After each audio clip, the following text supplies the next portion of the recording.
Bismillah ar-Rahman ar-Rahim. I am joined by Brother Sulieman Bulbulia in Barbados and our brother Sabir Nakhuda, also from Barbados. Both these gentlemen have authored an interesting book, Historic Mosques of Bridgetown, Barbados. I haven't read the book personally, so I'm hoping that, and I know many of you haven't read it outside of Barbados, those of you listening to this program. But we have these two gentlemen. I want to talk about these two mosques in particular, but the history of the mosques themselves and the circumstances in which they came about and why it was important to write this book. I personally, obviously, you know Sulieman and Brother Sabir. I visited Barbados, prayed at both those mosques, and you feel the history there. Why did you write this book, Sabir? Assalamu alaikum to all my brothers and sisters. Not why I write the book, why we wrote the book. Because don't forget, Sulieman would feel that he is being left out.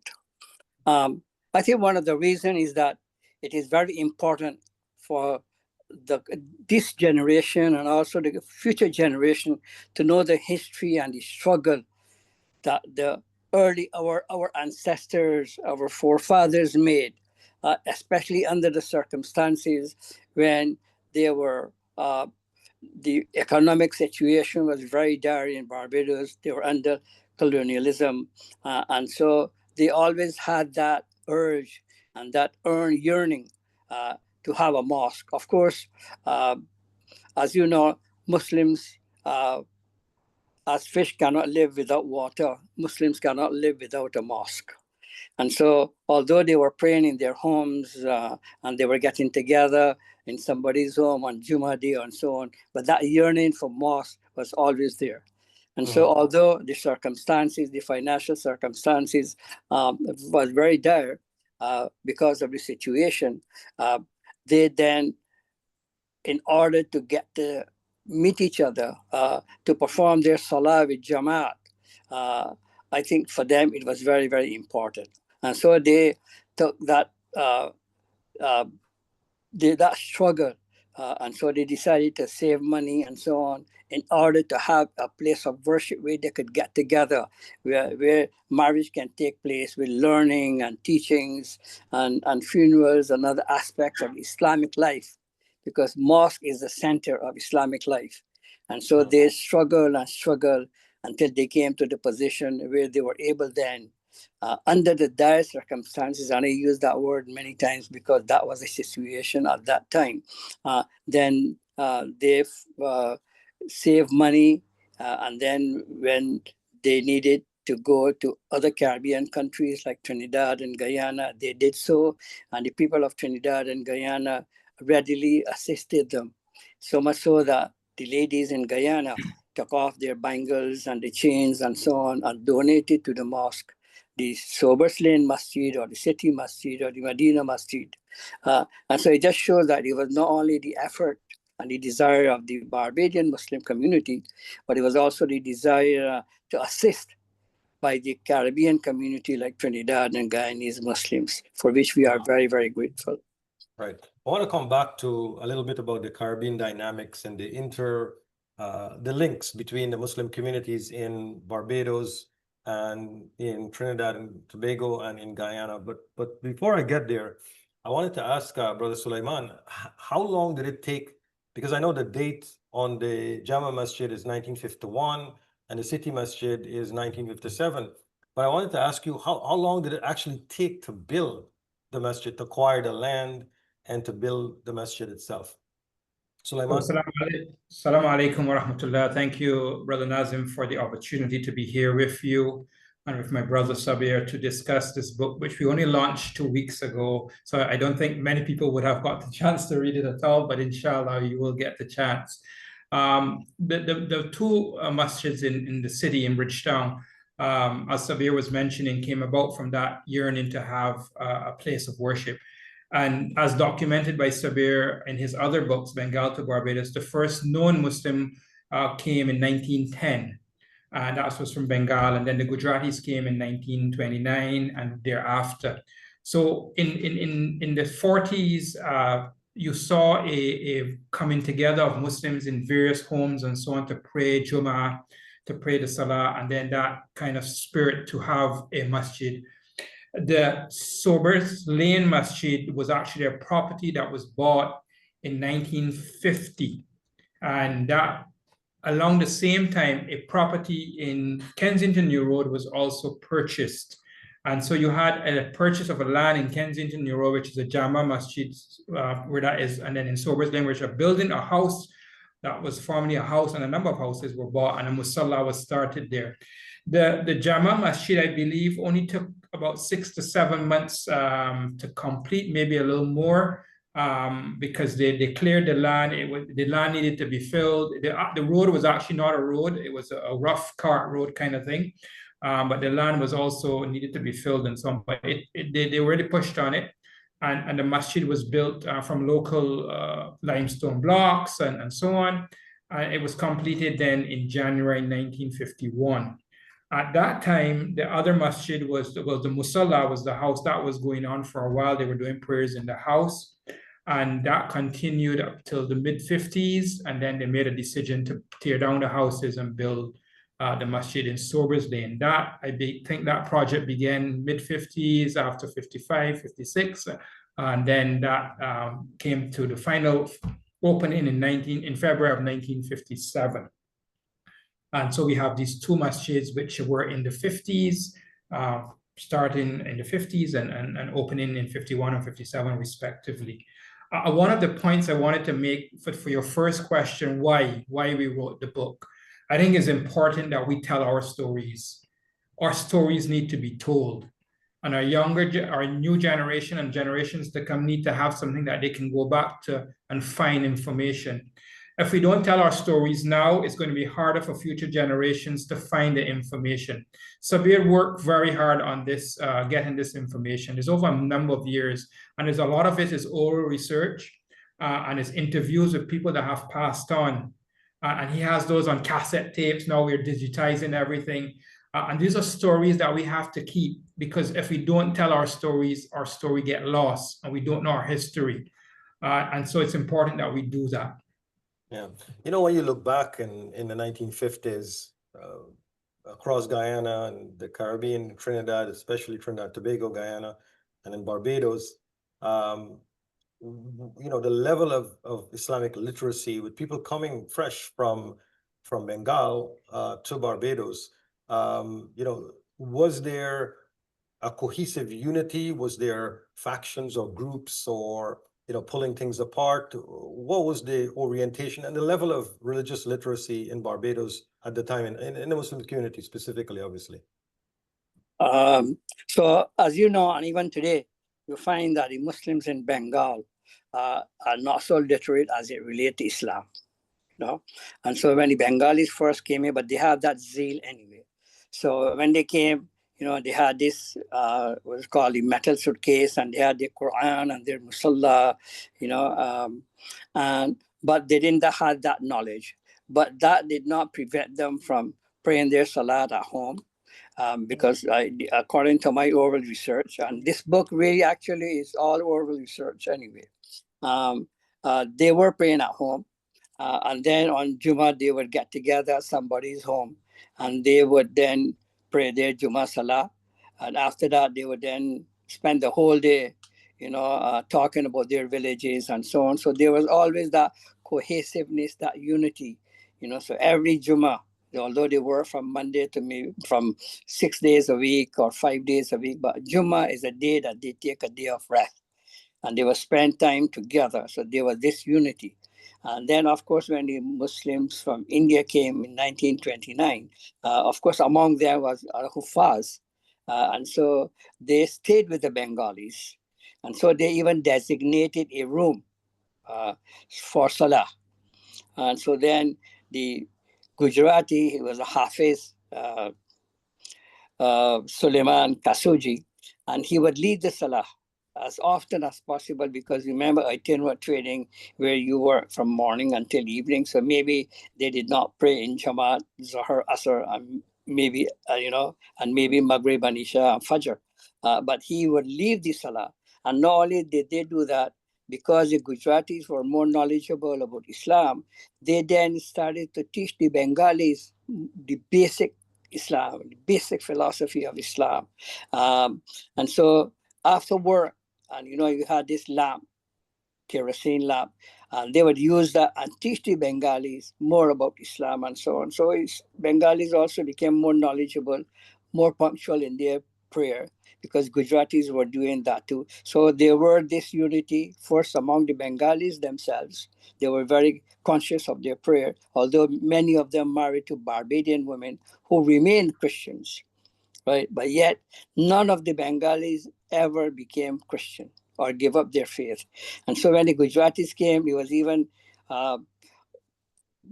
they had more opportunity to learn more about Islam, maybe learn more surah, I suppose, and so on, and so that unity was there now is Bengalis and Gujaratis, because Gujaratis started to live with the Bengalis when they first came, and so that unity continues. And then, of course, over a period of time, then they started to live and go on different places to live and rent and so on. And But that unity was always there among both the Bengalis themselves and among the Gujaratis and the Bengalis. Interesting. Sulieman, Barbados became independent in the 1960s, I believe. 1966, yeah. 1966, same as Guyana. So 1950s, 1940s and 1950s was the time of colonial rule, British colonial rule in Barbados. First of all, how did the colonial regime in place at that time, the governor and so on and so forth, look upon the erection of these two masjids in the heart of the city? So as you may have known, or the coming to Barbados of East Indians was not like Guyana and Trinidad and other places in the Caribbean. It was not indentureship. We did not have indentureship in Barbados. The East Indians that came to Barbados came on their own, looking for economic, better lives and so on. And so when they ended up here, they enjoyed it, they loved it, and they stayed. Barbadians generally are welcoming people, the average Barbadian, and they welcome you into the society.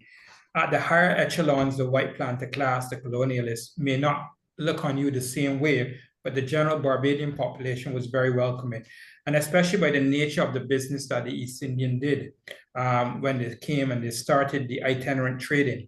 They basically filled a niche that was not there by any stretch of the imagination. They came in, the average poor Black Barbadian person could not get credit in Bridgetown. They could not go into the stores and get credit. They had to buy cash, and that was difficult. What the itinerant trader did was to buy goods and sell them on credit and very generous terms. And you can't pay, they will come back the next week and they would collect small amounts. And that created a good goodwill among the population. In terms of consolidating themselves in the society, through the economic work, they did that among the Black Barbadians.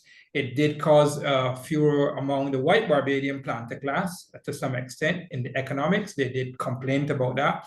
In fact, when we had the 1937 riots in Barbados, when people rose up because of economic circumstances, the inquiry into the riots after, there was a few reports saying, oh, it's the East Indian who is making the Blacks poor. They made that assumption and that wrong finding. So you had that happening. But in terms of our establishing our places of worship, there's no indication that it was opposed. There was no nothing in our research, in Sabir's research, that shares that you could not have built the masjids. There was no prevention on that. We gathered our money, we raised it, as Sabir said, and we built these two places, not with any sort of person saying anything in that regard, and it was welcome. And in fact, just one point I wanted to make: where these mosques were built was actually in the heart of the city, where where you find it in the heart of the city. It didn't go outside. We didn't go to some empty space. We went in the heart of the city. Yeah, and the Muslim community lived closer to the masjid, so they were able to walk. Nobody had cars and motorbikes and all of that kind of stuff. So one of the reflections, and you've traveled in the Caribbean as well. A masjid, when it's established in the time period that we're looking at in Barbados, could be a means of expansion or contraction. What do you think when you did your research? What did you find in terms of the Muslim community? Did it expand or did it contract? So what we found, what you found, and I made the point at our launch, was that the Muslims, when they set up these two places of worship, they set it up as permanent places. It was not temporary. So for them, Barbados was their home, first and foremost. It was not that they were here temporary, making money, and then going back to India. They saw it as a permanent place, and they built the masjids in such a way that they were permanent, and not only for their generation, but for future generations.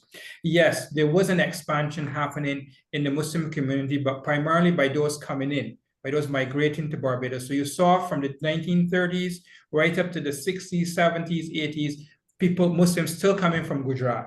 And you had that happening. And then obviously you had now children being born in Barbados and accessing these spaces. Interestingly enough, Jama Masjid opened in 1951. Its expansion took place in the 1980s when it moved from being a very small, accommodating maybe 150 persons that can now accommodate 600 persons in the 1980s. City Masjid never expanded really. They maintained the footprint more or less. There's a little bit of expansion to the back, but maintain the footprint that it has, primarily because most of the Muslims in this street moved out of that street or were not in this vicinity, and they moved other places. But Kensington, Euro, where Jama Masjid is, most of the Muslims still live in that street. Interesting. Let's segue into the 1960s and talk a bit about the role that these masjids played in the struggle for independence in Barbados. Sabir? Yeah, well, it was a political struggle, of course, but the East Indian Muslims, especially who are all itinerant traders, they played their part in making sure that the less fortunate Barbadian Black people would get the basic items that they could not otherwise had because of financial constraint. So if they needed something, let's say khaki shirts and pants or something for wedding or for Easter, right? It was the Barbadian, it was the East Indian Muslims who provided those facilities and those items on a credit basis. And so they were like partners in poverty with the Black Barbadians. And so that was the kind of assistance they were given, not in the 60s, but from the time Bashar Ali first started his itinerant trading business, right? They were always there for the Black Barbadians. They were going to their homes and to plantations where they were working and so on, because they could not have gone in Swan Street or Broad Street and purchased the same item on a credit basis. It was always a cash. So they were the ones who were really helping the Black Barbadians. And up to today, that business has progressed and grown from one generation to another generation. And what is so amazing is that, for example, let's say my dad, his customers now, the children of his customers are now buying from my brothers. You see what I mean? So, and that is the way how the Muslims of Barbados have continued to make progress with the Black Barbadians. But other thing that we have to remember too, that when in 1950, when that wooden house, when that wooden structure was there, when the property was built and the wooden structure was in Sobers Lane, what they did in 1951, that Mr. Ibrahim Dege then formed Barbados Muslim Association. And so Barbados Muslim Association was, remember, in Islam we have Huququllah and Huququl Ibad, the rights of Allah and the rights of the servants of Allah.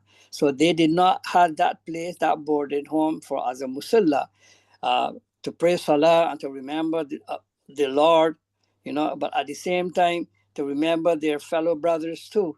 So that they had the Barbados Muslim Association was formed to assist the poor or less fortunate Black Barbadians with their basic needs. And so they had a signboard, on that wooden house, so that anyone who needed assistance, Black Barbadians, they would go there. And even when the members of the committee to go out, that used to go out to collect the money for the maintenance of the wooden house, and later on for the masjid, they would then collect also first for the masjid, and then they would also collect for the Barbados Muslim Association for the less fortunate among the Black Barbadian community. So they were serving twofold purpose: worshiping their Lord as best as they can, and also being their brothers' keepers. And so I think that is the kind of positive role that they have played. And I think that Barbados Muslim Association is still active, and I think we are still playing that positive role, even up to today.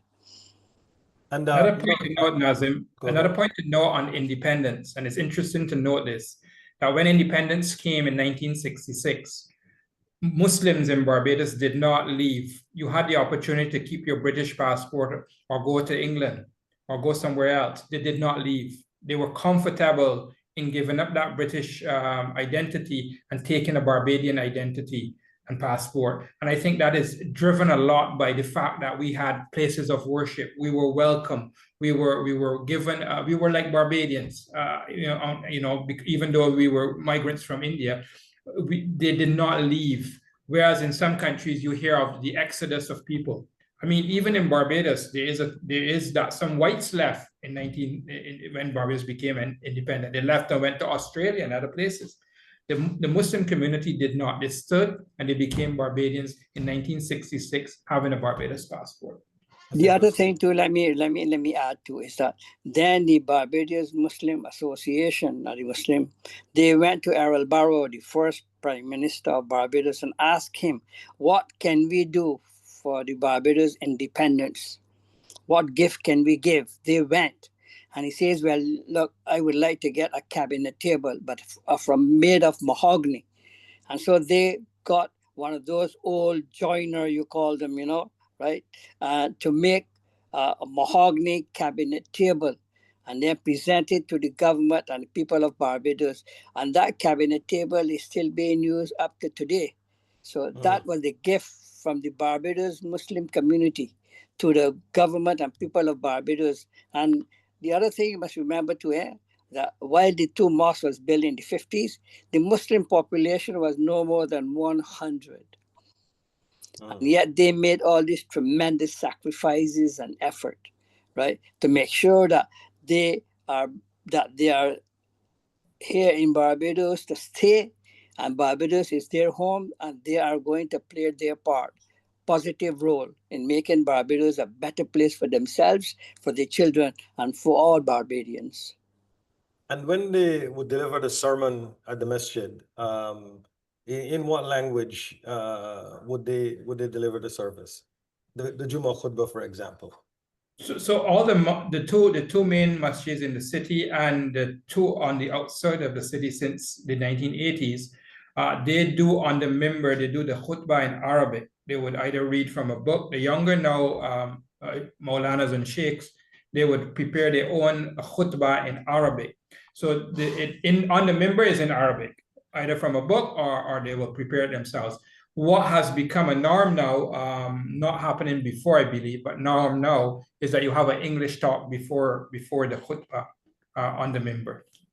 Yeah, and Brother Sabir talked about in the 1950s. I remember when the Jami Mosque in Toronto was opened on Bousted Avenue in 1969, the CBC did a story on their Eid prayer, and 60 people had shown up. Wow.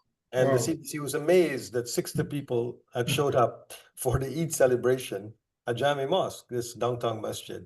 And I'm wondering how many people would show up for Jummah in the masjids back in the 1950s. So you would find for example, when you had opening of the Jummah Masjid, they had two safs, so they had about 25 people coming to the first Jummah Salah. And the khutbah was read by Maulana Ismail Adam, who was the Imam of the Queen Street Masjid in Trinidad. and the Salah was led by Ismail Kofdiwala.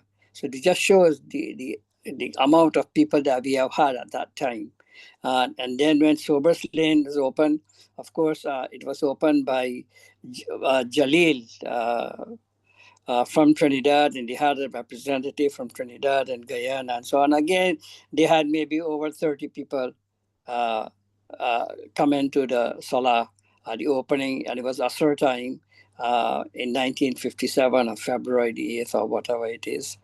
So because remember, as I said, the community was very small, less than 100 people when the two mosques. So between up to 1957, when the second mosque, City Masjid or Medina Masjid, there were no more than 100 people who were present, including the Bengalis.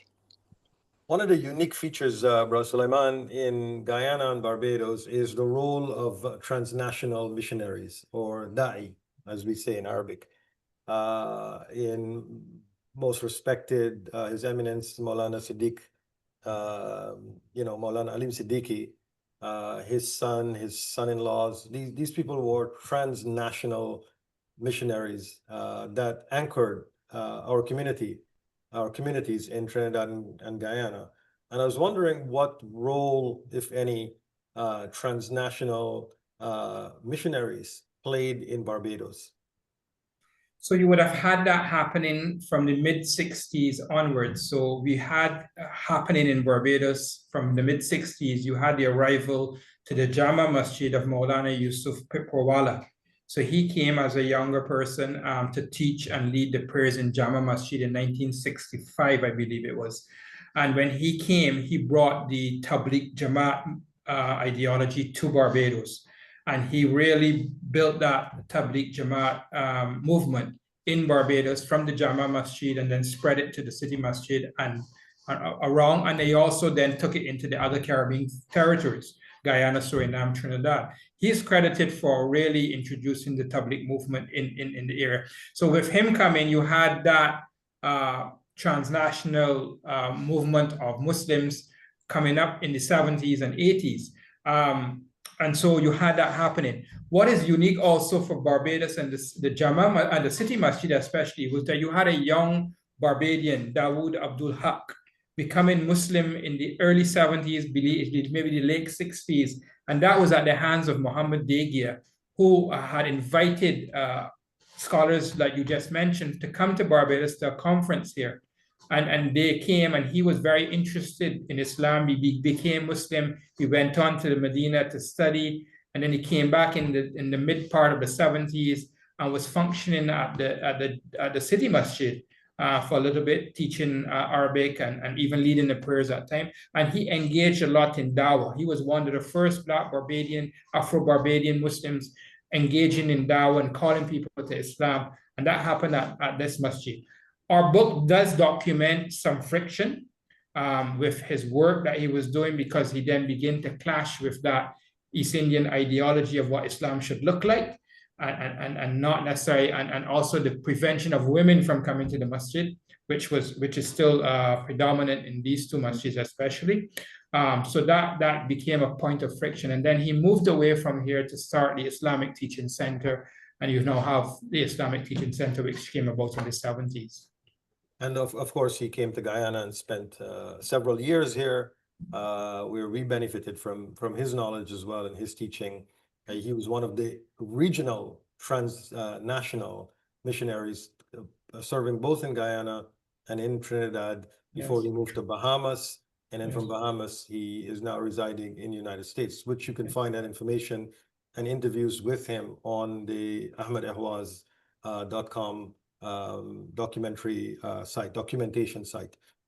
So if people are interested, obviously, that's where you go for a lot of that background information.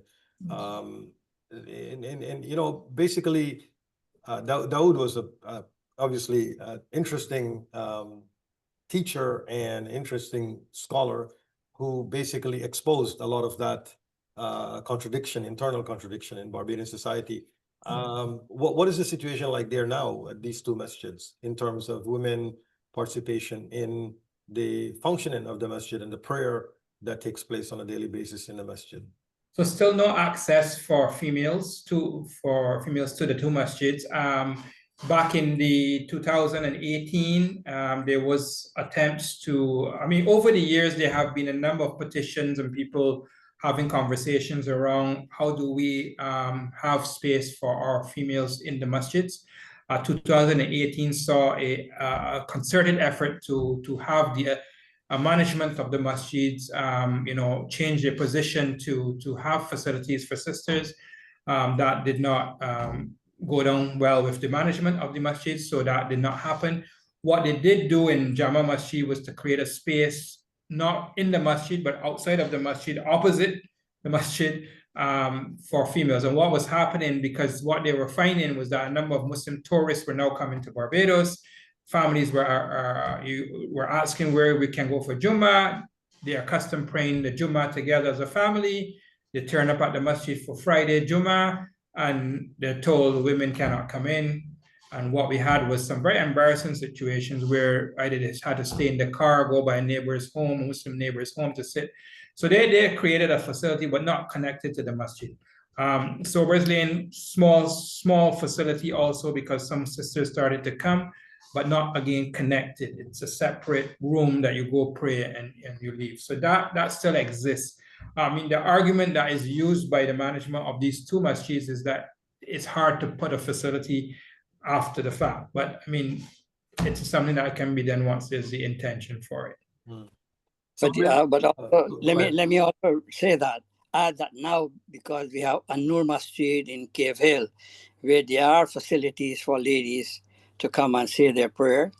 And then we have a masjid in Christchurch, where we also have the facilities for the ladies too. So the An-Nur Masjid, that's in Cave Hill. Now we have the facilities for the last 2 or 3 years. There are facilities for ladies to come and pray Salah 5 times a day. There's a separate room for them. So let's see if any situation can change in Sobers Lane and in Kensington New Road.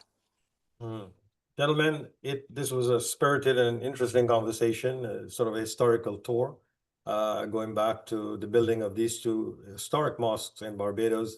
Beautiful island, beautiful people, beautiful culture.